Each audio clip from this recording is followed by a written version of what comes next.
হাসি ফুটবে না, কোনোদিন না। ওমা যালামনাহুম ওয়ালাকিন কানু হুমুজ জালিমিন। প্রতিটা চিৎকারে নাফরমান জাহান্নামের আগুনে যখন চিৎকার দিবে, আল্লাহ পাক বলবে, বান্দা আমি তোমার উপরে জুলুম করি নাই, তুমি নিজেই নিজের উপরে জুলুম করেছো। আমি সময় দিছি বান্দা, 1টা বাজে জোহরের আজান হইছে, 4টা বাজে, 4:15 বাজে আসরের আজান হইছে, 3 ঘন্টা সময় আমি দিয়ে রাখছিলাম, তুমি কদর করলাম।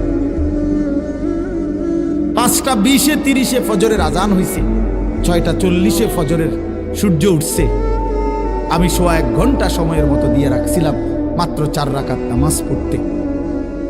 4 রাকাত নামাজ পড়তে 1.5 ঘন্টা লাগে না। 10 রাকাত জোহরের নামাজ পড়তে 3 ঘন্টা লাগে না। আমি এই পরিমাণ সময় তো দিয়ে রাখছিলাম, বান্দা কদর করলাম না। তাহলে আমি জুলুম করি নাই, তুমি জুলুম করছো।